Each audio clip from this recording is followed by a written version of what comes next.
ताकि थोड़ा सा हम एक्टिव होकर के पढ़ाई कर लें। लाइक शेयर सब्सक्राइब आप कर दीजिएगा, कमेंट्स में बताइएगा अपने विचार। इसके अलावा ये जो पीडीएफ है, अब पीडीएफ आपको साथ में मिलनी शुरू हो जाएंगी, ये टेलीग्राम चैनल पे मिल जाएगी। क्वेश्चन मैंने टाइप करा लिए हैं, उससे क्या फायदा होगा, उससे आप थोड़ा क्लियर पढ़ पाते हैं। नहीं तो पेपर वाली जो समस्या है वो कई लोगों को देखने में दिक्कत होती है, ठीक है ना।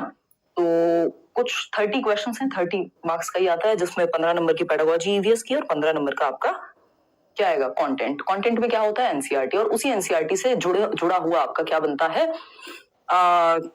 पेडागोजिकल कंटेंट बनता है। ठीक है जी, आ जाओ पहले फिर बात करें। हाँ, ऐप में टाइम टेबल समझ नहीं आ रहा, उस पर मैं एक बार बात कर लूंगी।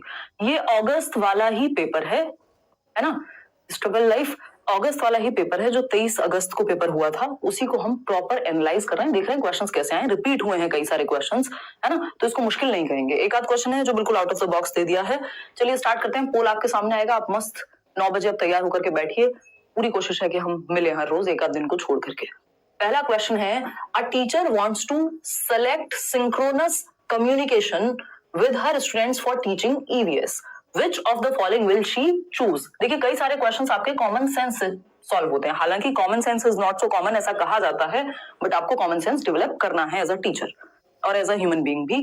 एक शिक्षिका ईवीएस शिक्षण के लिए अपने विद्यार्थियों के साथ तुल्यकालिक या सिंक्रोनस संप्रेषण का चयन करना चाहती हैं, वह निम्नलिखित में से किसे चुनेंगी। पहला ऑप्शन है, अब ये सिंक्रोनस कम्युनिकेशन होता क्या है पहले ये जानना जरूरी है। सिंक्रोनस कम्युनिकेशन होता है real time communication. Real time बोले तो जैसे अभी रियल टाइम में आपके पास क्वेश्चन मैंने बताया और सामने आपके पोल आ गया, ये लाइव चल रहा है सेशन और आप उधर से, मैं इधर से बोल रही हूँ, आप कमेंट कर पा रहे हैं। अगर मैं आपसे कुछ भी पूछूंगी आप कमेंट करके बता देंगे। ऐसा नहीं है, जब आप रिकॉर्डेड देख रहे होते हैं इसी वीडियो को तो ये असिंक्रोनस बन जाता है, यानी कि ये नॉन रियल टाइम हो जाएगा। I don't know if that's a word, but हम कहेंगे कि वो रियल टाइम नहीं है। रियल टाइम बोले तो जब आप व्हाट्सएप पे चैट कर रहे हैं, हाय बहन कैसी है ना, या हाय फलाने कैसा है, ठीक है ना, वो सामने से रिप्लाई कर रहा है मर चुका हूँ, मजाक कर रही हूँ, दिल को मत ले जाना, है ना, या फिर व्हाटएवर, मेरे बेबी ने खाना खाया, सोना ने खाना खाया, व्हाटएवर। तो ये जो इस तरह की चीजें भी किस में आती हैं, सिंक्रोनस कम्युनिकेशन में आती हैं, है ना। बाबू ने खाना खाया, राइट, बड़ा मुश्किल हो जाता है, देखो प्रैक्टिस नहीं होती है तो ऐसा होता है। तो अगर हम बात करें तो ये उधर से रिप्लाई आ रहा है हाँ खा लिया, या नहीं बहन तुम ही खिला दो, 25 साल से तो भूखा ही हूँ या भूखी ही हूँ। जैसे आज से पहले ना वो खाना खाता था और ना वो खाना खाती थी, अब जब तक पूछेंगे नहीं तब तक खाना जाएगा नहीं अंदर। खैर छोड़िए। तो कुल मिलाकर के बात ये है कि सिंक्रोनस कम्युनिकेशन है जब आप रियल टाइम में, आपको दिख रहा है कि आपने मैसेज किया, सामने वाला टाइप करते हुए नजर आ रहा है आपको, मतलब रियल टाइम कम्युनिकेशन है। अगर यही ऐसा हो कि आप गैप देकर के, जैसे टेक्स्ट मैसेज में कुछ हद तक आपको, हालांकि टेक्स्ट मैसेज भी जो है वो सिंक्रोनस में ही आता है, बट अगर एग्जांपल लेते हैं मेल का, तो ईमेल में जरूरी नहीं है कि आपको पता नहीं लगेगा सामने वाले ने कब देखा, देख भी लिया या नहीं देखा, और वो कब रिप्लाई करेगा, वो बीच में पॉज ले सकता है, ठीक है ना। तो ये क्या हुआ, एसिंक्रोनस हो गया, जहां पे रियल टाइम में नहीं हो रही है कम्युनिकेशन, ठीक है ना। आज न्यूज में कोई बात हुई है और कल उसका न्यूज़पेपर में छपेगा, जबकि आप लाइव, कोई न्यूज चैनल है और वो लाइव बता रहा है किसी घटना से, तो वो सिंक्रोनस हो गया, ठीक है जी। इतनी बात क्लियर है या नहीं, बिल्कुल क्लियर है। तो हम ये कहेंगे कि फोन कॉल्स, हाँ फोन कॉल्स हम कह सकते हैं कि सिंक्रोनस होती है, क्यों, क्योंकि आपने फोन किया और सामने वाला जवाब दे रहा है खाना खाया कि नहीं। प्री रिकॉर्डेड वीडियोस नहीं, प्री रिकॉर्डेड वीडियोस एसिंक्रोनस है, वो सिंक्रोनस नहीं कहला सकती, क्यों, क्योंकि वो रियल टाइम नहीं है। जब आप इस वीडियो को लाइव ना देख करके इसका रिकॉर्डेड फॉर्म देखेंगे, आप इसको रिकॉर्डेड टाइम में देखेंगे, 9 बजे लाइव आते हैं हम लोग, लाइव में पोल नहीं दे रहे हैं, आप बाद में सोच रहे हैं क्या जवाब होगा, तो वो रिकॉर्डेड फॉर्म एसिंक्रोनस है। तो अगर एसिंक्रोनस पूछेगा तो आप समझ जाएंगे सिंक्रोनस पूछ रहा है। ये ऐसा वर्ड है जिसको आप इंग्लिश में ही याद रखिएगा, कुछ टर्म्स इंग्लिश में याद रहे तो अच्छा रहता है, ठीक है जी। टेली कॉन्फ्रेंसिंग एक बार को कह सकते हैं कि कॉन्फ्रेंस पे आपने चाचा बुआ फूफा सब किस पे हैं, कॉन्फ्रेंस कॉल पे हैं, तो वो भी सिंक्रोनस है, लेकिन ये प्री रिकॉर्डेड सिंक्रोनस नहीं है, इसलिए ऑप्शन सही नहीं बनता। डी ऑप्शन कह रहे हैं 60% लोग, सही जवाब है। ईमेल एसिंक्रोनस है, क्योंकि वहां रियल टाइम में पता नहीं लगेगा कि तुरंत से रिप्लाई आएगा या नहीं, इंसान पॉज लेकर के भी जवाब दे सकता है। Social media post again post है, लाइव होता, एक कोई कॉन्फ्रेंस हो रही होती तो वो सिंक्रोनस हो जाता। फोन कॉल सिंक्रोनस होती है, नो डाउट। फिर आते हैं थर्ड ऑप्शन पे, इंस्टेंट मैसेजिंग। इंस्टेंट मैसेजिंग जैसे कि आपकी ऑरकुट पे हुआ करती थी एक टाइम पे मैसेज कौन सा होता है, ये फेसबुक मैसेंजर पे करते थे लोग, अभी भी करते होंगे। जीमेल पे भी एक चैट का ऑप्शन आता है ना, और आई मैसेज या आपका व्हाट्सएप है, वी चैट और पता नहीं कितने तरह के जो है आपके चाइनीज से लेके और अलग अलग मैन्युफैक्चरर्स या डेवलपर्स जो है आप लाते हैं जहां पे आप इंस्टेंट मैसेजिंग कर सकते हैं। सबसे ज्यादा हम व्हाट्सएप यूज करते हैं आज की डेट में, या टेलीग्राम हो गया, वो भी इंस्टेंट मैसेजिंग ऐप है। ब्लॉग्स तो आप लिख करके छोड़ देते हैं, जरूरी नहीं है वो रियल टाइम में जो है सामने वाला उस पर रिप्लाई कर रहा हो। टेली कॉन्फ्रेंसिंग है, तो इसमें जब तीनों ऑप्शन मैच करेंगे तब बात बनेगी, क्योंकि ब्लॉग्स जो है वो सिंक्रोनस नहीं है, इसलिए ऑप्शन हट गया। ठीक, डी ऑप्शन एकमात्र सही उत्तर है, बिल्कुल सही जवाब है आपका। क्यों है उस पर समझते हैं। देखिए वीडियो कॉन्फ्रेंसिंग, जब आप जूम मीटिंग कर रहे हैं, कोरोना आया था सबने जूम मीटिंग की है, या आप माइक्रोसॉफ्ट टीम यूज कर रहे हैं, या आप जूम का यूज कर रहे हैं, या फिर आप फेस टाइम यूज कर रहे हैं, या व्हाट्सएप पे वीडियो कॉल कर रहे हैं, ये सब क्या रियल टाइम है, उसी समय आप बोल रहे हैं, उसी समय सामने वाला देख पा रहा है। ठीक है ना। ऑनलाइन चैट सेशंस का भी सेम है कि आप टाइप कर रहे हैं, अगले वाले को पता लग रहा है, तुरंत विद इन सेकंड्स या तुरंत के तुरंत मैसेज डिलीवर हो जा रहा है। फोन कॉल्स भी सिंक्रोनस होती हैं। तो ये तीनों ऑप्शन सही है, इसलिए डी सही है। बाकी में कोई एक ऑप्शन सही था या एक ऑप्शन गलत था। ठीक है ना, इतनी बात क्लियर है। चलिए आगे बढ़ते हैं। नेक्स्ट क्या है, क्वेश्चन नंबर 2। इसका जवाब दीजिएगा पोल में। क्या है ये? एक सिंक्रोनस कम्युनिकेशन है जो हम लोग के बीच में हो रही है। कई लोग कह रहे हैं हम तो लिख रहे हैं मैसेज लेकिन आप जवाब नहीं देते हो। देखिए ये थोड़ा सा समस्या है, क्योंकि आप लोग ज्यादा संख्या में होते हैं, और फिर अगर डिस्कशन करना है और जवाब दोनों साथ में दिए जाएंगे तो मुश्किल हो जाएगी। बात ठीक है नहीं? देखिए अभी मैं फिर से एसी ऑन करूंगी, अब फिर से कोई पूछेगा। लास्ट क्लास में शाम वाली में भी कोई पूछ रहा था कि अभी भी दीदी आप एसी यूज करते हो? मजबूरी कहते हैं उसको, है ना। क्यों? क्योंकि इतनी सारी लाइट्स हैं यहाँ कि अभी सर्दियों वाले कपड़े पहने नहीं है, फिर भी गर्मी लग जाती है बहुत ज्यादा। ठीक, चलिए आते हैं। बताइएगा, एक बार जवाब दीजिएगा। बहुत ही खराब जोक्स मेरे दिमाग में आते रहते हैं, मैं थोड़ी सी शैतान बच्ची हूँ, मैं फिर कंट्रोल कर लेती हूँ। देखिएगा क्वेश्चन नंबर 2 देखिए। If theme travel railway station depicts utilization of a community resource in EVS, which of the following will complete the theme food? मतलब भाई कम्युनिटी रिसोर्स नाम का एक टॉपिक है आपके सिलेबस में। कम्युनिटी रिसोर्स क्या होता है भाई? कम्युनिटी रिसोर्स होते हैं जो हम सामुदायिक संसाधन, यानी समुदाय से जिन संसाधनों का प्रयोग करके हम कोई चीज सिखा रहे हैं ईवीएस में। यानी सामुदायिक संसाधन क्या हो सकते हैं? आप किसी नर्स को क्लासरूम में ले आए, आप किसी फार्मर को क्लासरूम में ले आए, किसान को पौधों के बारे में बताने के लिए, नर्स को ले आए या डॉक्टर को ले आए बीमारियों के बारे में चर्चा करने के लिए, हेल्थ पे डिस्कशन के लिए। तो वो एक कम्युनिटी का पार्ट है वो डॉक्टर, जिसको आप क्लासरूम में लेकर के आए, तो वो कम्युनिटी रिसोर्स बन गया। उस रिसोर्स का, उस संसाधन का प्रयोग कर रहे हैं क्लासरूम में सिखाने के लिए। अब लेकिन यहाँ पूछा क्या है, इन्होंने कहा यदि रेलवे स्टेशन जो है 6 थीम्स हैं आपके ईवीएस में, याद है ना? Food, water, shelter, travel, things we make and do, याद है ना? फैमिली, फ्रेंड्स, ये 6 थीम्स हैं। तो ट्रेवल जो थीम है, यदि उसके कॉन्टेक्स्ट में, यदि थीम यात्रा, रेलवे स्टेशन दिखाया गया है थीम यात्रा के तहत, यानी कोई जगह है, कोई स्थान है, ठीक है ना। अगर कोई स्थान है, ठीक, अब ईवीएस में यदि ट्रेवल थीम पढ़ाने के लिए रेलवे स्टेशन पे ले जाया गया, तो फूड पढ़ाने के लिए कहां ले जाएंगे?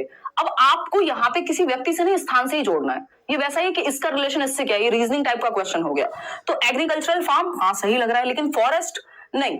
हम वहां लेकर के जा रहे हैं जहां एक्टिविटी हो रही है, ठीक है ना। और क्या है? फूड है हमारा जो थीम है। फॉरेस्ट जरूरी नहीं है। जो एग्रीकल्चरल फार्म है, मान लीजिए गन्ने का खेत है, या फिर कहीं पे टमाटर लगे हुए हैं, या एक फार्म है जिसमें मल्टीपल चीजें बोई जा रही हैं, उगा रहे हैं आप, तो वहां वो ज्यादा बेहतर जगह होगी फूड यानी भोजन थीम को दर्शाने के लिए। जैसे कि ट्रेवल थीम को दर्शाने के लिए क्या रेलवे स्टेशन एक बेहतर जगह इन्होंने चूज की है। तो फॉरेस्ट या शॉपकीपर या फार्मर ये सब मत लगाइएगा, क्योंकि आपसे स्थान पूछा है। फॉरेस्ट जमता नहीं है और खतरनाक भी हो सकता है बच्चों के लिए।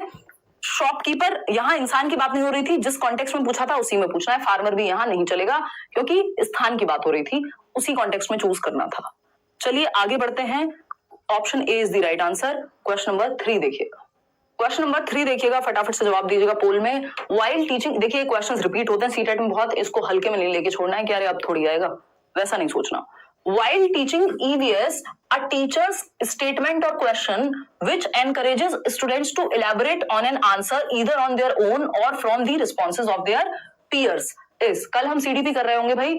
अगर हम बात करें ईवीएस शिक्षण के दौरान एक शिक्षक का बयान या प्रश्न जो विद्यार्थियों को स्वयं या अपने साथियों की प्रतिक्रियाओं से उत्तर को विस्तृत करने के लिए प्रोत्साहित करे। यानी एक ऐसा क्वेश्चन या स्टेटमेंट जो एनकरेज करता है बच्चों को एलेबोरेट करने के लिए एक आंसर पे, कि आपने आंसर दे दिया, जैसे हम अभी बात कर रहे थे वो सिंक्रोनस कम्युनिकेशन की, तो मैंने एलेबोरेट किया, एक्सप्लेन किया, और उसमें इन बिटवीन अगर मैं और क्वेश्चंस आपसे पूछती जाऊं तो वो क्या बन जाएगा, प्रोबिंग क्वेश्चन बन जाएगा, है ना। ये प्रोबिंग क्वेश्चन पहले भी आ चुका है, ऐसा नहीं है सब कुछ चीजें जो है रिपीट हुई हैं, एक दो क्वेश्चन को छोड़ दें तो एज इट इज नहीं, हल्का सा ट्वीक करके, एज इट इज भी कई क्वेश्चन है जो रिपीट हुए हैं। तो ऐसे प्रश्नों को खोजपूर्ण प्रश्न या प्रोबिंग क्वेश्चंस कहते हैं। प्रोबिंग क्वेश्चंस क्या होते हैं, व्यक्ति को या थिंकर को डीप थॉट में इन्वॉल्व करने के लिए पूछे जाते हैं, डीप थिंकिंग के लिए। प्रोबिंग ऐसा है जैसे आप खोज करने निकले हो या खुदाई करने निकले हो, है ना, मतलब डिग अप कर रहे हैं आप उसको और खोद करके देख रहे हैं, उसके जड़ों में जाने की कोशिश कर रहे हैं, किसके, एक टॉपिक के, एक थीम के, what ever the thing is. तो हम यहाँ पे बात कर लेंगे, अच्छा पानी नहीं होगा तो क्या होगा, एक बच्चे ने बताया जी हम तो प्यासे रह जाएंगे, दूसरा बच्चा बता रहा है कि हम तो कार नहीं धुल पाएंगे जिसमें हम पानी वेस्ट करते हैं, तीसरा बच्चा कुछ और बता रहा है ना। फिर आप कहेंगे अच्छा तो पानी को बचाने के लिए क्या करना चाहिए, इसके क्या कॉन्सिक्वेंसेस हो सकते हैं। एक क्वेश्चन से दूसरा क्वेश्चन, दूसरे से तीसरा क्वेश्चन, आप डीप में जाने के लिए मल्टीपल क्वेश्चंस पूछते हैं, उन्हीं को प्रोबिंग क्वेश्चंस कहते हैं। बात सही है नहीं है ये बता दो, बस बताओ भाई, यहां से कोई बफरिंग नहीं है, एक बार रिफ्रेश करके चला लो। आप डेली क्लास नहीं लेते हो, राधा दुबे कह रही हैं। राधा आप डेली करेंगे यार क्लास, है ना, थोड़ा सा दिक्कत आ रही है बट डेली करेंगे, अब कोई दिक्कत नहीं है। इवन सैटरडे संडे भी मैं इसीलिए ले रही हूँ क्योंकि बीच में ब्रेक आ गया था, देखिएगा, नहीं तो सैटरडे संडे ऑफ रखते हैं। तो ये प्रोबिंग क्वेश्चंस होते हैं जो इलेबोरेट करने के लिए एक आंसर पे या उसमें और डीप में जाने के लिए पूछे जाते हैं। कंडीशनिंग, ट्रायल एंड एरर, चेनिंग का यहाँ कोई ताल्लुक नहीं है। क्वेश्चन नंबर 4 देखिएगा फटाफट से। क्वेश्चन नंबर 4 क्या कहता है भाई, ये कहता है Anita prepares a unit plan। Unit plan से भी पहले भी क्वेश्चन आ चुके हैं। Anita prepares a unit plan to teach the theme family। 6 themes हैं, अगेन याद रखना है कितनी थीम बेस्ड टीचिंग होती है ईवीएस में, 6 थीम्स हैं टोटल, 6 थीम है। Which of the following will be the title of her unit plan। Anita prepare कर रही है एक यूनिट प्लान फैमिली टॉपिक पढ़ाने के लिए, तो उनका जो है टाइटल क्या होगा, फैमिली टॉपिक, फैमिली थीम पे बात करने के लिए। देखिए एक यूनिट प्लान में मल्टीपल टॉपिक्स हो सकते हैं। एक यूनिट प्लान 1 महीने के लिए या थोड़े समय के लिए, मल्टीपल मंथ्स के लिए भी बनाया जा सकता है जिसमें मल्टीपल टॉपिक्स होंगे। यूनिट मतलब एक बड़ी यूनिट और उसमें कुछ टॉपिक्स होंगे, उसमें कुछ चैप्टर्स होंगे, ठीक है ना, एक थीम के अराउंड। तो फैमिलीज, माइग्रेटिंग फैमिलीज, तो ये तो सिर्फ एक टॉपिक हो गया, जबकि एक यूनिट में मल्टीपल टॉपिक्स का होना जरूरी है, तभी तो यूनिट कहलाएगी, नहीं तो एक टॉपिक ही ना बन जाएगा वो, ठीक है ना। Types of family, nuclear and joint family, तो सिर्फ टाइप ऑफ फैमिली थोड़ी पढ़ेंगे फैमिली थीम में, बहुत सारी चीजें हैं, रिलेशनशिप्स होंगे और भी चीजें होंगी फैमिली में, relationships with in a family. तो जबकि हमें यूनिट में मल्टीपल टॉपिक्स चाहिए होते हैं, ये एक सिंपल बात आपको याद रखनी है। फैमिली रिलेशनशिप्स, थीम का नाम क्या है, फैमिली, परिवार, जिसके अंदर क्या होगा, relationships, gender roles, occupations as socio cultural entity in changing times. मतलब इसमें मल्टीपल टॉपिक्स हैं, थीम क्या है, फैमिली। तो टाइटल रखेंगे फैमिली, जिसमें संबंध के रिलेशनशिप्स क्या होते हैं, भाई बहन, माता पिता, पति पत्नी, चाचा फूफा मामा, व्हाटएवर, लिंग भूमिकाएं, सोशल या जेंडर रोल्स क्या है और समय के साथ वो बदल कैसे रहे हैं। ये नहीं है कि मम्मी खाना बनाती है तो मम्मी को ही खाना बनाना चाहिए, ठीक है ना। ऑक्यूपेशंस यानी कि काम क्या करते हैं लोग, भाई वो सब भी तो फैमिली से जुड़ा हुआ है कि लोग जाते हैं सुबह, पापा जाते हैं ऑफिस, मम्मी जाती है ऑफिस, है ना। सोशियो कल्चरल, या घर में आपके अगर हाउस हेल्प है वो आ रही है तो वो भी क्या कर रही है, काम कर रही है, उनको भी इज्जत मिलनी चाहिए। Socio cultural entity in changing times, कैसे सामाजिक आर्थिक रूप से, सामाजिक सांस्कृतिक रूप से बदलाव भी हो रहा है समय के साथ। तो इसमें मल्टीपल टॉपिक होगा, इसलिए एक यूनिट कहलाएगा, एक इकाई कहलाएगा। क्यों, क्योंकि इसमें कई सारे पार्ट होंगे या कई सारे टॉपिक्स होंगे। टॉपिक को क्या कहते हैं हिंदी में, कोई बात नहीं होता। हाँ बताओ, याद है, कोई बात नहीं, तुम्हारे 2 नंबर काटेंगे। बताओ भाई टॉपिक को क्या कहते हैं। हाँ तो इकाई कहते हैं यूनिट को, और पार्ट कह सकते हो टॉपिक को, या जो भी आपका मन करे। तो यूनिट, एक यूनिट प्लान, उसके ऊपर होता है आपका ईयरली प्लान। तो ये सारी चीजें यहाँ होती हैं, शीर्षक कह लो, हाँ ठीक है, विषय भी कह सकते हो, एग्जैक्टली सही कह रही थी तुम। चलिए आ जाइए, खैर क्वेश्चन नंबर 5 पे चलते हैं और जवाब दीजिएगा पोल में। Miss Sheetal likes to use stories and poems in primary classes। एक मिस शीतल नाम की अध्यापिका हैं जो कहानियां और कविताएं सुनाती हैं अपनी कक्षा में। प्राइमरी क्लासेस यानी 1st to 5th क्लासेस की बात हो रही है। To explain various concepts of EVS पढ़ाने के लिए the most appropriate logic for her using stories and poems is to, यानी उनके द्वारा कहानियों और कविताओं के प्रयोग का सबसे उपयुक्त तर्क क्या है कि वो कहानियां और कविताएं यूज करती हैं पढ़ाते समय, उसके पीछे का लॉजिक क्या है। जैसे मैं बहुत सारे एग्जांपल्स देती हूँ भर भर के, हम थोड़ा हंसी मजाक करते हैं बीच में, थोड़ी बहुत व्यर्थ की बातें करते हैं, उसके पीछे मेरा लॉजिक क्या है कि ये मेरी टीचिंग स्किल्स का पार्ट है कि आप कनेक्टेड फील करें, आपको मजा आए सीखने में, ऐसा ना लगे हाय रे बड़ा जोर पड़ रहा है या पढ़ने आए तो बस रट्टा लगवा दो एक तरफ से। नहीं, हम रियल लाइफ एग्जांपल्स लेकर के आए, थोड़ा हंसी मजाक करें ताकि एंजॉय करके पढ़ पाए और भूले ना उस चीज को। ये मेरा लॉजिक हुआ, मेरी पेडागोजी का लॉजिक हुआ या मेरे मेथड्स का लॉजिक हुआ। ठीक, किसी को लग सकता है कि भाई हम टाइम वेस्ट कर रहे हैं, ठीक, जब आप 3 घंटे की मूवी देखते हैं तब टाइम वेस्ट नहीं होता। देखिए, तो अगर हम बात करें यहाँ पे, तो एक स्टोरीज और पोएम्स यूज करने का क्या लॉजिक हो सकता है टीचर का ईवीएस में। पहला ऑप्शन है complete the EVS syllabus as well as students have heard them before coming to school. EVS के पाठ्यक्रम को पूरा करना और साथ ही स्कूल में आने से पहले बच्चों ने कहानी सुनी होती है, इसलिए कहानियां ही सुना दो। देखिए, कभी भी सिलेबस पूरा करना किसी भी टीचर का उद्देश्य नहीं होना चाहिए। सिलेबस पूरा हो जाएगा यदि आप तरीके से चलेंगे, लेकिन सिलेबस कंप्लीट करना, जो कि हम बहुत सारे स्कूल्स में अगर हम ग्राउंड रियलिटी देखें तो आज भी सिलेबस के पीछे पागल हुए रहते हैं हम लोग, इतना प्रेशर होता है कई बार टीचर्स पे भी, बट होना नहीं चाहिए। आइडियली ये सही तरीका नहीं है कि सिर्फ सिलेबस कंप्लीट करने के पीछे हम भागे। यही होता है ना, फिर हम ट्यूशंस में देखते हैं कई बार टीचर्स फटाफट से सिलेबस करा देते हैं कई बार, और फिर कहते हैं बेटा ट्यूशन पढ़ने आ जाना घर पे अगर तसल्ली से पढ़ना है तो। वो ट्यूशन में सिलेबस कंप्लीट हो जाता है और स्कूल में हो नहीं पाता कई बार। समझ रहे हो ना बात को? तो सिलेबस कंप्लीट करना कभी भी उद्देश्य नहीं होना चाहिए। इसका हाफ पार्ट सही था हालांकि। बी ऑप्शन है encourage the students to write their own poems and stories, खुद की पोएम्स और स्टोरीज लिखें। तो लैंग्वेज की क्लास थोड़ी चल रही है, ये उद्देश्य थोड़ी होगा। ईवीएस पढ़ाने में उद्देश्य कुछ और होगा। ये लैंग्वेज की क्लास में हो सकता था कि उनको स्टोरी और वो सब, ये ठीक है बात, लेकिन पूरी तरह से ठीक नहीं लग रही है। चलिए फिर भी देखते हैं, कोशिश करते हैं, क्या पता सही हो। अभी इस पे कांटा नहीं लगाएंगे, लेकिन हाँ इसका पक्का है कि सिलेबस कंप्लीट कराना, इसको हम डाइसी रखते हैं बीच में कहीं, ऑप्शन का जैसा बैलेंस बनेगा उसके साथ जाएंगे। Make the students aware of diversity in language and culture. चलो ये बात भी ठीक है, अपनी संस्कृति के बारे में जानेंगे पोएम्स से, स्टोरीज से, और लैंग्वेज के बारे में जानेंगे। जैसे आपने दादी नानी की कहानियां सुनी होंगी, और उससे आपकी भाषा भी बेहतर होती है स्टोरी टेलिंग से, या स्टोरी का जो फॉर्मेट है पूरा। Make the lessons more interactive, enjoyable and interesting. बिल्कुल सही बात है। तो हम ये कह सकते हैं, बी ऑप्शन क्या था, encourage the students to write their own poems and stories. हाँ, इसमें कोई दिक्कत नहीं है, मतलब ये ठीक ही है। हालांकि हम इसको हटा देते अगर सिर्फ एक ऑप्शन चूज करना होता, लेकिन हम मल्टीपल ऑप्शंस यहाँ चूज कर सकते हैं, ठीक है ना। तो फर्स्ट तो नहीं होगा क्योंकि सिर्फ पाठ्यक्रम पूरा करना उद्देश्य नहीं हो सकता, लेकिन बाकी तीनों को हम सिरे से नहीं नकार सकते, और तीनों का ऑप्शन हमारे पास है तो हम इसके साथ चले जाएंगे। बीसीडी, बीसीडी कहां बन रहा है आपका? सी ऑप्शन में, तो हम सी के साथ जाएंगे। हाँ ठीक है, हम एनकरेज कर सकते हैं बच्चे अपने किस्से कहानियां लिखें, वो उनके ट्रैवल के किस्से हो सकते हैं, उनके परिवार के किस्से हो सकते हैं, तो कहीं ना कहीं ईवीएस भी वहां इंक्लूड हो जाएगा। तो कई बार या बहुत ज्यादातर बार ऑप्शन पे डिपेंड करता है कि हम आंसर किस तरह से चूज करेंगे, क्योंकि मैं बार बार यही बात कहती हूँ, पेडागोजी में 4 ऑप्शन सही हो सकते हैं, लेकिन आपसे पूछा क्या गया है, ऑप्शन किस तरह के अवेलेबल हैं, तो उस हिसाब से बेस्ट चूज करके हमें लेकर के आना है। ठीक, तो C option is the right answer. आगे बढ़ेंगे क्वेश्चन नंबर 6 पर, देखिएगा फटाफट से जवाब दीजिएगा। क्वेश्चन नंबर 6 क्या कहता है भाई?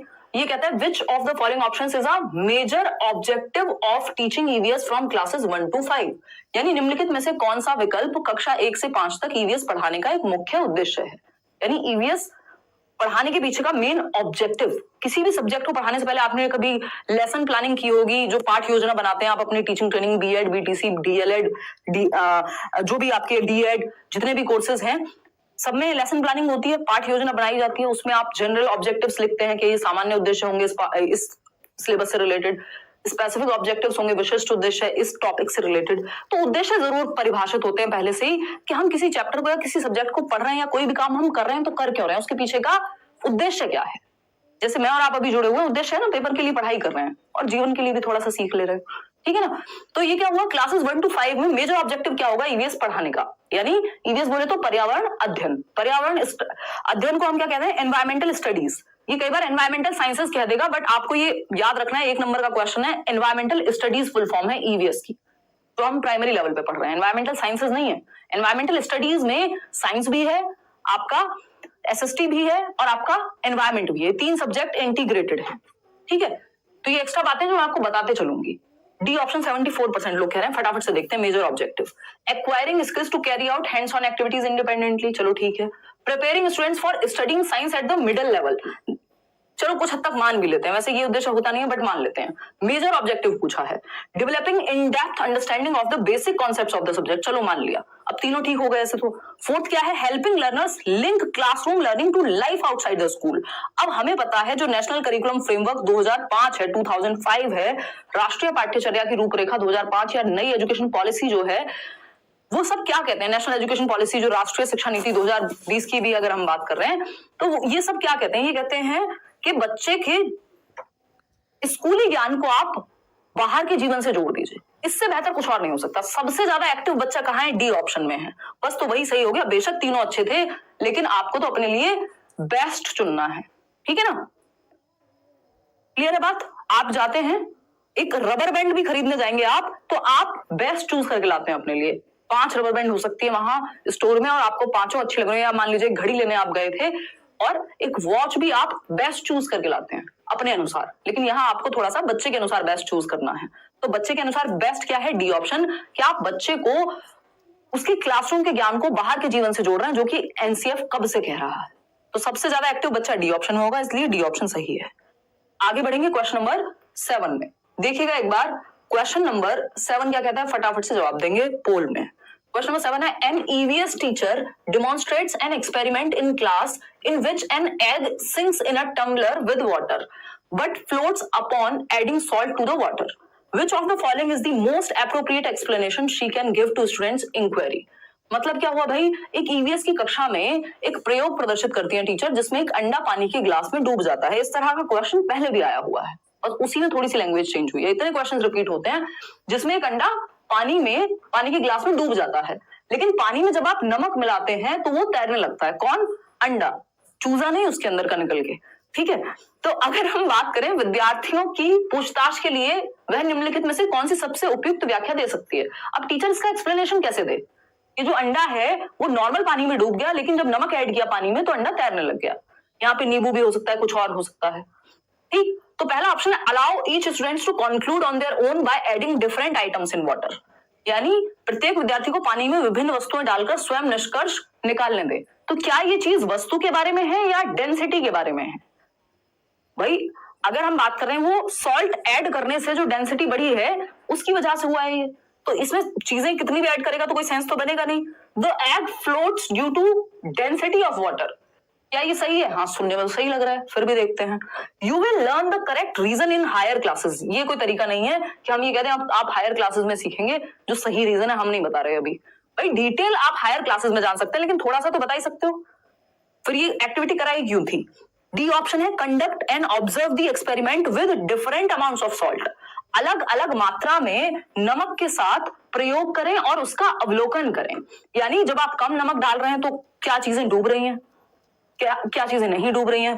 तो अभी आप एक्सपेरिमेंट्स को जारी रखेंगे, उसके बाद इस कंक्लूजन पे हम पहुंचते हैं कि डेंसिटी की वजह से हो रहा है या नहीं हो रहा है, क्योंकि बच्चे छोटे हैं, प्राइमरी क्लास में हैं। तो अभी हम यहाँ ऑब्जर्व करने के लिए उनको कहेंगे और ऑब्जर्वेशन से उनको खुद एक आइडिया लगेगा कि रीजन क्या है, नहीं तो आप वहां तक पहुंचाएंगे बच्चे को। तो सीधा जवाब देने से अच्छा होता है कई बार कि आप बच्चे को लीड करें सही जवाब तक, उसको ऑब्जर्व करने का, एक्सपेरिमेंट करने का मौका दें। तो ज्यादा बेहतर ऑप्शन, ज्यादा एक्टिव कहां है बच्चा? डी ऑप्शन में। नहीं तो ये तो आप पहले भी बता सकते थे कि डेंसिटी की वजह से हो रहा है। क्वेश्चन नंबर 8 देखिएगा फटाफट। क्वेश्चन नंबर 8 है, यही आप जिन क्वेश्चन से डरते हैं, अजर्शन यानी अभिकथन और इसका रीजन। 2 क्वेश्चन कम से कम हर सब्जेक्ट में देखने को मिल रहे हैं इस बार। इवन सीडीपी में तो 4-5 क्वेश्चन आ जा रहे हैं इस तरह के स्टेटमेंट और रीजन वाले। एक बार आप जवाब दीजिए, इतने में जल ग्रहण करती हूँ। या तुमको भी चाहिए? नहीं मिलेगा।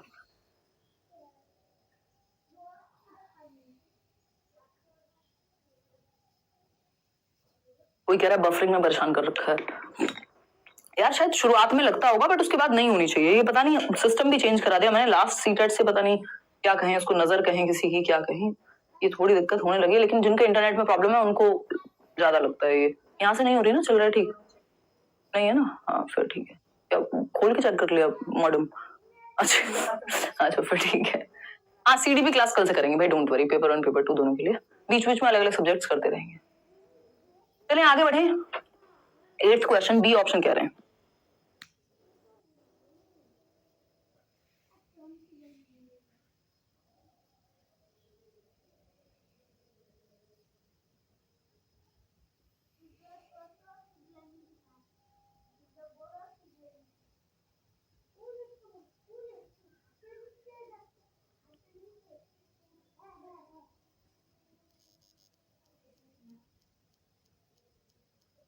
देखिएगा एक बार, हाँ इंग्लिश भी करेंगे, अलग अलग सब्जेक्ट करते रहेंगे, डोंट वरी। अगर हम बात करें यहाँ पे तो स्टेटमेंट क्या है, learning of EVS needs to be oriented to process skills relating to observation, identification, classification etcetera. मतलब ईवीएस को सीखने को लेकर के अवलोकन, पहचान, वर्गीकरण आदि से संबंधित प्रक्रिया कौशल के लिए उन्मुख होने की आवश्यकता है। देखिए प्रोसेस स्किल्स होती है लगभग, ये भी हर साल हम डिस्कस करते हैं। प्रोसेस स्किल्स वो स्किल्स कहलाती हैं जो बच्चे को सोचने पे, ऑब्जर्व करने पे मजबूर करती हैं, है ना। इसमें कई सारी स्किल्स हो सकती हैं कि बच्चों को कोई एक्सपेरिमेंट दिया, ऑब्जर्व कर रहा है वो, जैसे हम अभी वो नींबू या अंडे वाला एग्जांपल था। एनालाइज करना एक प्रोसेस स्किल का हिस्सा हो सकता है। कैटेगराइज करना, क्लासिफाई करना, एनालाइज करना, इन्फर करना, अनुमान लगाना, ये सब प्रोसेस स्किल्स हैं जिनमें बच्चा सोचने में मजबूर होता है। इसका रीजन क्या है, इनका इस्तेमाल किया जाना चाहिए, यस किया जाना चाहिए, सही बात है। रीजन क्या दिया है, थ्रू एक्वायरिंग वेरियस प्रोसेस। इस तरह के क्वेश्चन सबसे पहले ये देखना है क्या ये बात स्टेटमेंट सही है, हाँ जी सही है। नहीं होता तो आगे की बात तो खत्म नहीं हो जाती। तो अगर सही है तो उसके बाद अब हम देखेंगे क्या इसका रीजन सही है, क्या दोनों सही है और एक दूसरे के लिए सही है, ठीक है ना। तो रीजन क्या है, through acquiring various process skills the learning outcomes of EVS learning are expected to be achieved. यानी विभिन्न प्रक्रिया कौशल प्राप्त करने के माध्यम से ईवीएस के सीखने के परिणामों को हासिल करने की संभावना होती है।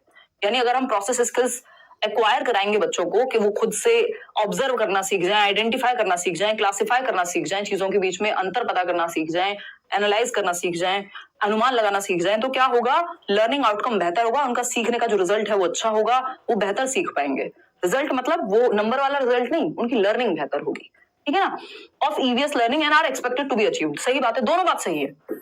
देखिए ये अपने आप में सही था कि ईवीएस में प्रोसेस स्किल्स को सिखाया जाना चाहिए। रीजन एकदम सही दिया गया है कि इसलिए सिखाया जाना चाहिए क्योंकि वो बेहतर आउटकम लेकर के आएंगे, बेहतर तरीके से सीख पाएंगे। दोनों बातें सही है, रीजन भी सही है। तो both A and R are is correct, R are true and R is the correct explanation. अगर ऐसा होता बी सही नहीं होता या आर सही नहीं होता तो हम चले जाते कि आर सही नहीं है। दोनों सही है, दोनों एक दूसरे के लिए भी सही है। क्वेश्चन नंबर 9 देखिएगा फटाफट से। क्वेश्चन नंबर 9 क्या कहता है भाई, क्वेश्चन नंबर 9 कहता है एन ईवीएस टीचर शुड ले emphasis on dash while preparing question paper for summative assessment। एक एफए होता है, दूसरा एसए होता है, ठीक है ना। एसए क्या है, समेटिव असेसमेंट। समेटिव असेसमेंट यानी योगात्मक मूल्यांकन जो जजमेंट के लिए होता है, जैसे हाफ ईयरली एग्जाम, जैसे आपका ईयरली एग्जाम। वही फॉर्मेटिव असेसमेंट होते हैं जो क्लास टेस्ट हो गया, जिसमें एक्टिविटी बेस्ड चीजें ज्यादा होती हैं, है ना। तो यहाँ पे पूछा जा रहा है कि किस चीज पे फोकस किया जाए समेटिव एग्जाम लेते समय। ये असेसमेंट ऑफ लर्निंग का हिस्सा होता है। Length and objectives of the question paper, चलो ठीक है। Content coverage and objectives of the question paper, बात बराबर सी हो गई। Total marks and content coverage of the question paper, length and total marks of the question paper. अब आप इसको देखिए, समझिए। देखिए सबसे बेहतर है यहाँ पे content coverage and objectives of the question paper. यानी आपका जो प्रश्न पत्र है, आप देखेंगे ईयरली हाफ ईयरली में लगभग सारे ही कंटेंट्स कंप्लीट हो रहे होते हैं। एक बड़ा सिलेबस आ रहा होता है कि एक तो सारा जो भी जितने भी चैप्टर से पूछा जा रहा है वो सब कवर हो रहे हो, एटलीस्ट हर एक चैप्टर से एक क्वेश्चन हो, है ना। और थॉरोली, जिससे पता लगाया जा सके कि बच्चे ने सारे चैप्टर्स या सिलेबस को अच्छे से जाना है कि नहीं। तो content coverage and objectives of the question paper. Question paper का उद्देश्य क्या है, हम जानना क्या चाह रहे हैं बच्चे से, इस चीज को ध्यान में रख करके, और कंटेंट कवरेज हो रही है या नहीं हो रही है, जो भी पढ़ाया गया है वो ठीक से जांच पा रहे हैं या नहीं जांच पा रहे हैं। इसमें मार्क्स अपने आप आ जाएंगे, लेंथ फर्क नहीं पड़ता। तो सबसे काम का जो ऑप्शन है वो बी ऑप्शन है, जो बाकियों को अपने अंदर समाहित कर लेता है। क्वेश्चन नंबर 10 देखिएगा फटाफट से। क्वेश्चन नंबर 10 क्या कहता है भाई, जवाब दीजिएगा। क्वेश्चन नंबर 10 कहता है which of the following is not a learning outcome in EVS for students of class 3। अच्छा, इससे पहले मुझे आपको 2-3 चीजें बतानी है। ये तो खैर आप करियरविल से बैच में एनरोल हो सकते हैं, करियरविल ऐप डाउनलोड करके सीटेट के बैचेस में। इसके अलावा अगर मैं कहूँ आपको, एक तो एसए पे हम बात करेंगे, समेटिव असेसमेंट, फॉर्मेटिव क्या होता है, ये भी एक और क्वेश्चन आएगा आगे आई बिलीव, तब हम इसको डिस्कस करेंगे। दूसरा, शुरुआत में हमें थीम्स की बात करनी है, तो अभी हम क्वेश्चन छोड़ के थीम्स पे आ जाते हैं। पहले 6 थीम्स होती है ईवीएस में, ये कई बार क्वेश्चन आ चुका है शुरुआत से अब तक। कितनी total themes, topic based study नहीं करते हम ईवीएस में, थीम्स बेस्ड स्टडी करते हैं। थीम क्या है, एक थीम में कई सारे टॉपिक्स आ जाते हैं। टोटल थीम्स कितनी है, 6। ईवीएस अगर हम प्राइमरी लेवल की बात करें क्लास 1 to 5 की बात करें, ईवीएस का मतलब है एनवायरमेंटल स्टडीज, ना कि एनवायरमेंटल साइंसेज। फुल फॉर्म का भी 1 नंबर का क्वेश्चन आ जाता है, ठीक है ना। तो अगर हम बात करें ऐसे पे बाद में आएंगे। 6 थीम्स जल्दी बताओ, याद है किसी को? पुराना सेशन देखा है? यूट्यूब पे देख लेते यार, मैराथन देख लेते ईवीएस की। इतने पहला क्या है? फैमिली। जन्म कहां से लेते हैं, शुरुआत कहां से हो रही है जीवन की? फैमिली एंड फ्रेंड्स, वैसे याद रखेंगे, फैमिली एंड फ्रेंड्स। तो ये क्या हुआ? फर्स्ट थीम हो गया, ठीक है। सेकंड थीम क्या है? अब जब पैदा हो ही गए तो फूड, खाना भी खाएंगे, फूड। अब पानी भी पिएंगे, हालांकि पानी नहीं पीना चाहिए खाना खाते ही तुरंत, बट पी लो यहाँ पे। Water, food, water. अब रहने को एक घर भी चाहिए, शेल्टर, है ना, यानी शेल्टर। फिर क्या चाहिए? अब मन नहीं लग रहा, ट्रेवल भी करना है, निशा जैसे बच्चों को ट्रेवल भी करना है ना, घूमना है। पेड़ थोड़ी एक जगह थोड़ी रहेंगे, ठीक। फिर अगर हम बात करें, मूवी का डायलॉग है, अगर हम बात करें 6 की, तो things we make and do. अब कुछ काम भी तो करेंगे या ट्रेवल ही करते रहेंगे? Things we make and do. तो ये है हमारे 6 थीम्स ऑफ ईवीएस। इनके अराउंड एक क्वेश्चन मिनिमम, नहीं तो 3 से 4 क्वेश्चन बन जाते हैं। इस बार भी आप देख सकते हैं 3-4 क्वेश्चन। अभी तक हम 2-3 क्वेश्चन कर चुके हैं ट्रेवल पे या फैमिली पे, थीम्स को मिला करके, जबकि अभी तक हमने सिर्फ 10 क्वेश्चन करे होंगे। तो अगर हम देखें, family and friends, food, water, shelter, travel, things we make and do, ये 6 आपके ईवीएस के थीम्स हैं। इनको दिमाग में रखना है। निशा को सामने करो मैम। अरे पुराने यूट्यूब पे कोई वीडियो मिल जाएगा। निशा आज सुंदर बन के नहीं आई है अपनी भाषा में, हमें तो हमेशा ही सुंदर लगती हैं। देखिए, कक्षा 3 के विद्यार्थियों के लिए कितनी खुश हुई हो, हाँ? तारीफ सुन के बौखला जाता है इंसान, एक झूठी हो सच्ची हो, बस तारीफ कर दे कोई।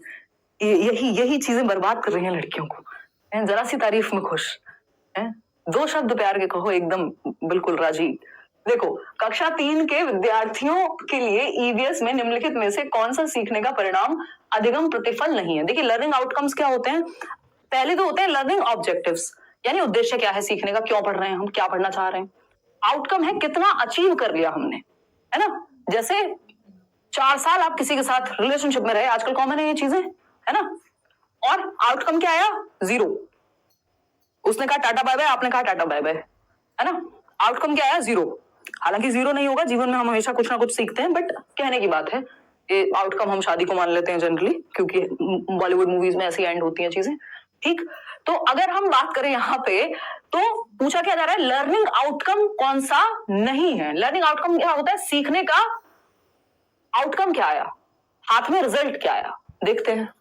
Voices opinion on good and bad touch, यानी अच्छे और बुरे स्पर्श पर अपनी राय व्यक्त करना, हाँ ये लर्निंग आउटकम है। अगर आपने ईवीएस में अच्छे से पढ़ाया बच्चों को चीजें, तो वो इस बात पे बात कर पाएंगे, गुड टच बैड टच क्या होता है, आजकल पढ़ाया जाता है बच्चों को। Voices opinion on issues observed, experienced and relates to social practices such as discrimination in ownership of resources, यानी अनुभव किए गए मुद्दों पर आवाज उठाना और समाज की प्रथाओं से संबंधित जो बात है, जैसे संसाधनों के स्वामित्व में भेदभाव क्यों होता है, यानी क्यों कुछ % लोग हैं जो अमीर है वो अमीर होता जा रहा है, गरीब है वो गरीब होता जा रहा है। ऐसी बातें सुनी होंगी आपने। ये वैसी सी ही बात है कि क्यों कुछ लोगों के पास इतनी पूरी दुनिया की वेल्थ है और मेजॉरिटी हिस्से के पास नहीं है। तो ये टॉपिक्स प्राइमरी लेवल के नहीं है, बच्चा डर जाएगा, उसको समझ भी नहीं आएगा क्या चल रहा है, उसका बचपन छीन लेंगे आप। तो ये वाले इश्यूज प्राइमरी लेवल के लिए नहीं है, है ना, ये लर्निंग आउटकम नहीं है। Observes rules in few local indoor outdoor games, चलो ये तो ठीक है। आइडेंटिफाइज डायरेक्शंस ऑफ क्लासरूम, ठीक है, लेकिन ये बी ऑप्शन, ये थोड़ा सा भारी सवाल हो गया, इसको प्राइमरी के बाद लाना चाहिए। तो B option is the right answer. यही गलत है इस प्राइमरी लेवल के लिए, और जो गलत है कक्षा 3 के लिए गलत क्वेश्चन है। तो जो गलत है वही सही है, क्योंकि पूछा ही गलत था, नॉट लिखा था क्वेश्चन। नॉट वाले क्वेश्चन ध्यान से पढ़ने हैं। क्वेश्चन नंबर 11 देखिए, क्वेश्चन नंबर 11 देखिएगा फटाफट से। कोई कह रहा है, शिखा कह रही है क्लास ओवर होने के बाद निशा मैम से मिलवाएगा, पेपर अच्छा देके आओगे तब मिलवाएंगे, चलो बीच में मिलवा देंगे कभी। देखो क्वेश्चन नंबर 11 देखो, अभी इनको 2-4 दिन आने तो दो, हमारी क्लास रेगुलर होने तो दो, है।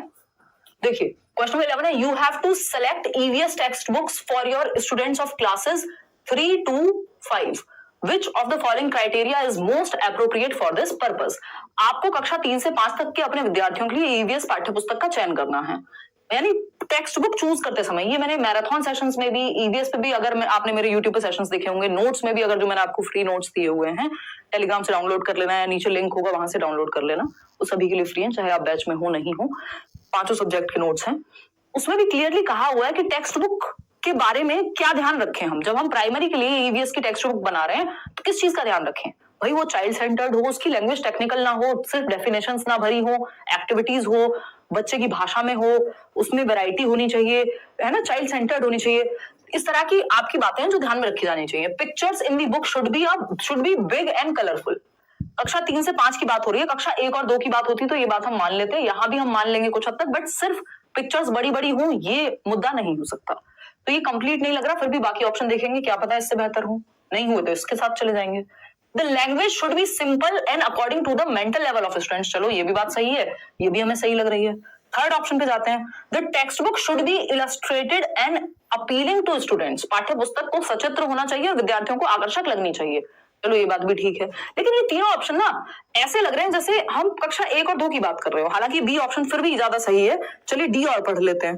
The text book should be child oriented and devoid of any stereotypes और derogatory attitudes based on gender, caste, class and religion. ये बात एकदम परफेक्ट है और ये ऑप्शन अपने आप में बाकी ऑप्शन से ज्यादा बेहतर है, बाकी ऑप्शन को अपने अंदर समाहित कर लेता है। पाठ्य पुस्तक बाल उन्मुख होनी चाहिए, यानी बच्चे पे केंद्रित होनी चाहिए, उसके जीवन, उसकी भाषा शैली, है ना, उसके आसपास का माहौल तथा लिंग, जाति, वर्ग और धर्म के आधार पर किसी भी रूढ़िवादिता या अपमानजनक व्यवहार से रहित होनी चाहिए। ऐसा ना हो कि बुक में लिखा हो 2 आदमी मिलके जिस काम को 1 दिन में करते हैं उसी काम को 4 औरतें मिलके 2 दिन में कर पाती हैं। क्या हुआ? ये हम दर्शा रहे हैं कि औरतें जो हैं वीक हो गई। किससे? मेन से या पुरुषों से। तो अगर हम बात कर रहे हैं महिला और पुरुष की, तो इस तरह की, ये तो एक एग्जांपल है, रूढ़िबद्धता को हमें नहीं लेके आना है कि आप अपनी टेक्स्ट बुक्स में दिखा रहे हैं कि जो मदर है या फीमेल है घर में वो तो किचन में काम कर रही है, एक फोटो है बुक में, और पिताजी हैं वो ऑफिस से सूट बूट पहन के आ रहे हैं। तो बच्चे के दिमाग में यही इमेज बनेगी कि माताजी घर पे काम करती हैं और पिताजी जो है सूट बूट पहन के बाहर से आते हैं। ये स्टीरियोटाइप बन जाएगा, क्योंकि पिताजी के भी हाथ उतना ही काम कर सकते हैं किचन में जितने माताजी के, है ना। तो ये क्या हुआ? स्टीरियोटाइप्स आज के समय में, हालांकि ये चीज बहुत हद तक चेंज हो रही है कि हम बुक्स से ये चीजें हटा रहे हैं। ऐसे और भी सैकड़ों एग्जांपल्स पहले हुआ करते थे या पिक्चर्स से ये चीज दर्शाई जाती थी जिससे जेंडर स्टीरियोटाइप्स को बढ़ावा मिलता था। ठीक है ना, इतनी बात क्लियर है? D option is the right answer, ये ज्यादा बेहतर कॉम्प्रिहेंसिव आंसर है। चलिए थोड़ा सा स्पीड बढ़ा लेते हैं, कई लोग कह रहे हैं। क्वेश्चन नंबर 12 देखिएगा, इसमें असर्शन है एक, यानी स्टेटमेंट है और उसका रीजन पूछा है। At the primary level EVS has themes instead of topics. यही बात हम अभी कर रहे थे कि प्राथमिक स्तर पर ईवीएस में विषयों के बजाय थीम्स हैं, 6 थीम्स हैं जिसमें बहुत सारे टॉपिक्स हैं, है ना, बहुत सारे चैप्टर्स उन थीम्स के अराउंड बने हुए हैं। वही 6 थीम्स हैं, family and friends, food, water, shelter, travel, things we make and do, यही 6 थीम्स हैं। इन्हीं के अराउंड पूरा सिलेबस आपका डिजाइन है। अगर हम प्राइमरी लेवल पे बात करें तो ये बात तो सही है, ट्रू है ना। रीजन क्या दिया है इसका? Theme based EVS learning is easy for teachers and students as compare to topics. यानी विषयों की तुलना में थीम आधारित ईवीएस सीखना शिक्षकों और विद्यार्थियों के लिए आसान है। क्या ये बात सही है? आप पूरी तरह से गलत नहीं है, बच्चे आसानी से समझ पाते हैं थीम बेस्ड लर्निंग को, लेकिन ये इसका करेक्ट रीजन नहीं है। उसका रीजन क्या है? मतलब ये एकदम फाइनल रीजन नहीं है। जो मेन रीजन है वो ये है कि बच्चे अपने एनवायरमेंट को इंटरकनेक्टेड फॉर्म में देखते हैं। वो ये नहीं देख रहे हैं कि फैमिली है या फैमिली में जो घर में मान लो पैसे आ रहे हैं और वो उसको यूज कर रहे हैं अलग अलग चीजें खरीदने में, तो वो इकोनॉमिक्स का पार्ट हो गए, है ना। और आपका जो परिवार है, स्नेह है, वो फैमिली का पार्ट हो गए। कोई काम है तो वो वर्क का पार्ट हो गया। नहीं, बच्चा फैमिली को एक यूनिट की तरह देखेगा। ऐसे वो एनवायरमेंट को भी एक यूनिट की तरह देखता है। ये नहीं देखता ये साइंस का पार्ट है, ये ज्योग्राफी का पार्ट है, पेड़ देख लिया तो, है ना। तो वो क्या है, एक इंटरकनेक्टेड फॉर्म में देख पाए बच्चा, इसलिए थीम बेस्ड स्टडी कराई जाती है। वो आसान होती है, ये बात बिल्कुल सही है, लेकिन ये कंप्लीट बात नहीं है। तो हम देखते हैं ए इज फॉल्स, नहीं फॉल्स तो है ही नहीं। Both A and R are true and R is the correct explanation of A. देखिए करेक्ट नहीं है उतनी हद तक एक्सप्लेनेशन कि हम ये कहते हैं कि ये बिल्कुल करेक्ट एक्सप्लेनेशन है, बट हाँ ये दोनों बातें सही हैं अपने आप में, है ना। अब कई लोग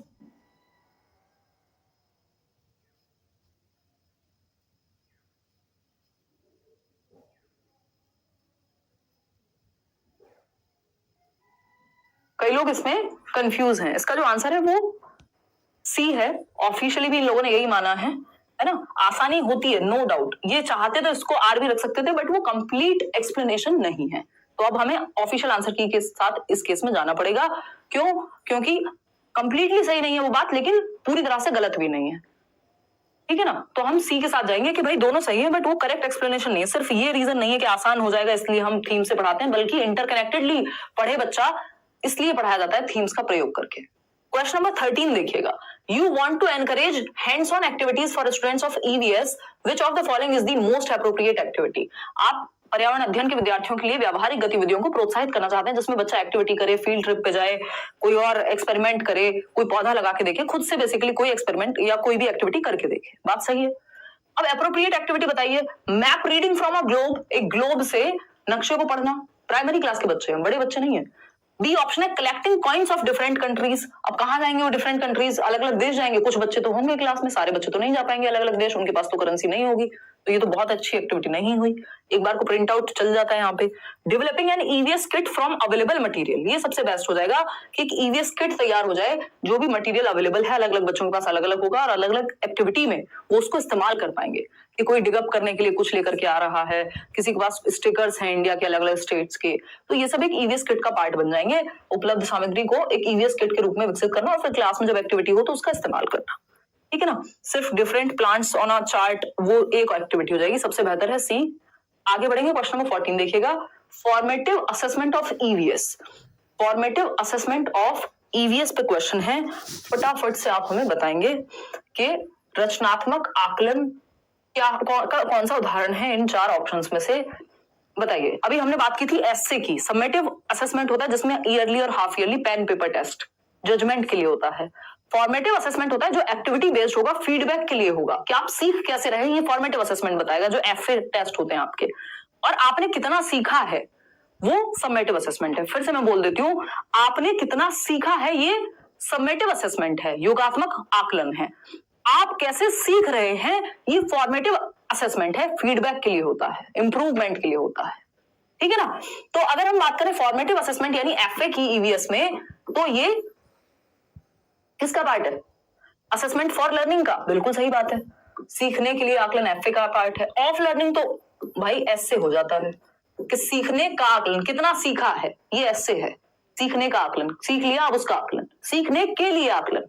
हम सीख रहे हैं, आप पोल में जवाब दे रहे हैं, तो अगर गलत भी देंगे तब भी हम ये आकलन किस लिए कर रहे हैं? क्या आपको फाइनल नंबर मिलेंगे इससे? नहीं, आपको सीखना है अभी कि गलती हो रही है तो कहां और कैसे इंप्रूव करें। तो इसको फॉर्मेटिव असेसमेंट कहेंगे, फॉर लर्निंग में आएगा।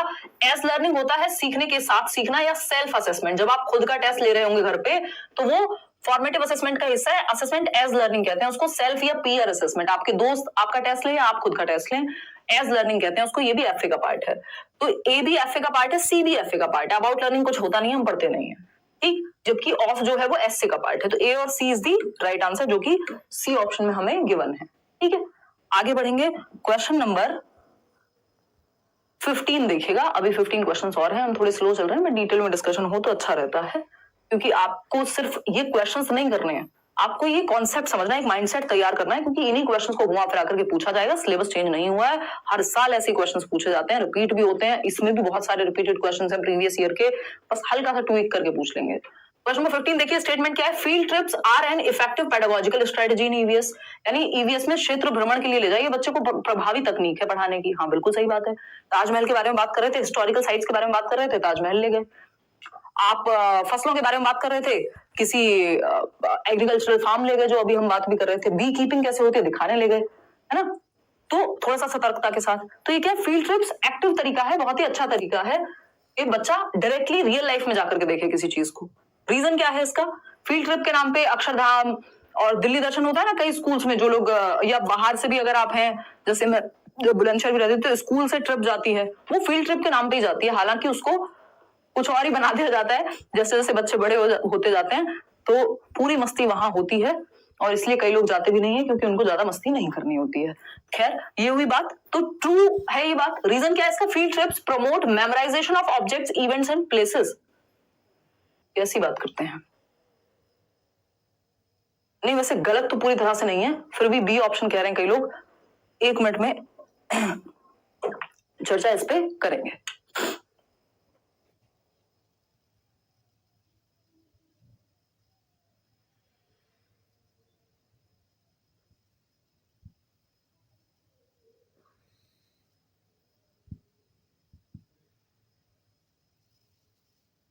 देखिएगा, 63% लोग बी कह रहे हैं कि A both A and R are true. देखते हैं, ईवीएस में क्षेत्र भ्रमण प्रभावी शिक्षण शास्त्रीय रणनीति है, बिल्कुल सही बात है ना। क्षेत्र भ्रमण वस्तुओं, घटनाओं और स्थानों की याददाश्त को बढ़ावा देता है। देखिए, ये बात पूरी तरह से गलत नहीं है, बट ये सही भी नहीं है। क्यों? क्योंकि memorisation of objects, events and places, सिर्फ मेमोराइजेशन, क्या वो अनुभव नहीं दे रहा, रियल लाइफ एक्सपीरियंस नहीं दे रहा? मेमोराइजेशन तो आप क्लासरूम में रट्टे लगवा करके भी कर सकते थे, है ना। तो ये पूरी तरह से सही हम इसको नहीं मानेंगे। एक नजर में सही लग सकता है, मेमोराइजेशन अपने आप हो जाएगा, लेकिन अनुभव पे फोकस होता है यहाँ पे, है ना। मेमोराइज तो आप घर में बिठा करके पिक्चर दिखा के करवा सकते थे।